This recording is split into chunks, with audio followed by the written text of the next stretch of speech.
John Humphrey pleads for the poor, slams brutal, immoral demolitions. A former housing minister has written to President Christine Kangaloo calling on her to use her moral authority to persuade the government to provide state land for all who need a house. John Humphrey, former Minister of Housing and Settlements under the Basdio Panday government, wrote to Kangaloo in a letter dated February 18th, pointing out that he had led the battle to protect the homes of this country's poor and landless, and demolitions ceased for 3 decades.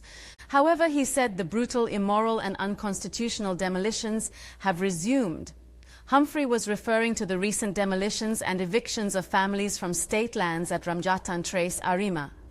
On February 16th, Humphrey, founder of Susu Lands, Lennox Sankarsing, chairman of Susu Lands, and attorney Tariq Mohammed personally met with the affected squatters to hear their concerns and assess the hardships they are enduring following the demolition of their homes on February 6th. Humphrey said the families informed him they were recently terrorized by someone who wants the land and is in a privileged position to influence his colleagues in government to get it. Humphrey said that as a minister in 3 governments and as acting Prime Minister under former Prime Minister Basdio Panday, I became aware of the spirit and intention of the Constitution of our Republic, the space that Almighty God has given to all of us.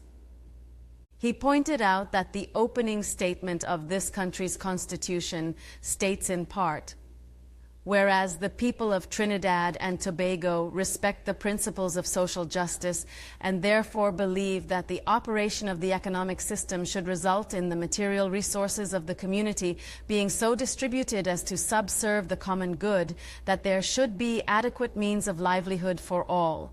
And it continues, desire that their constitution should enshrine the above-mentioned principles and beliefs and make provision for ensuring the protection in Trinidad and Tobago of fundamental rights and freedoms. He said adequate means of livelihood include food, clothing and shelter, fundamental human right.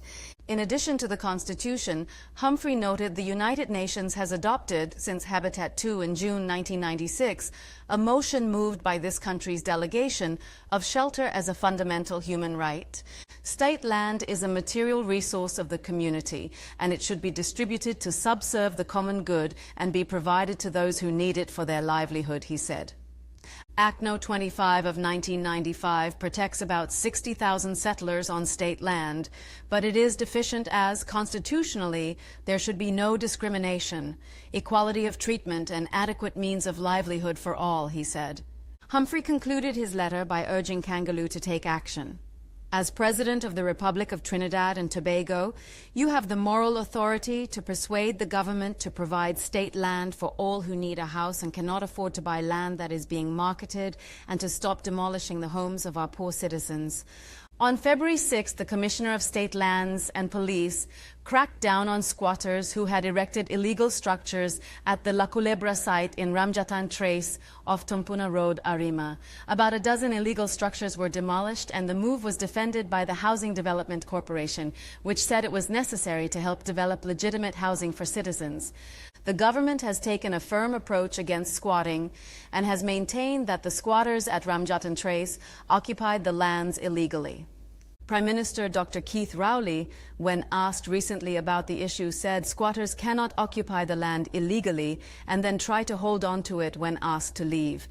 There are lots of people who are living in the country, and there are programs in the state to support squatter regularization. There are programs to assist people. But when we try to organize the removal of persons who are occupying state lands illegally, then it becomes a complex issue, and it is not just about being humane, said Rowley. Housing Minister Camille Robinson-Regis also maintained squatting is illegal and the demolitions were necessary. The minister said the government has established legislative frameworks to tackle squatting sustainably.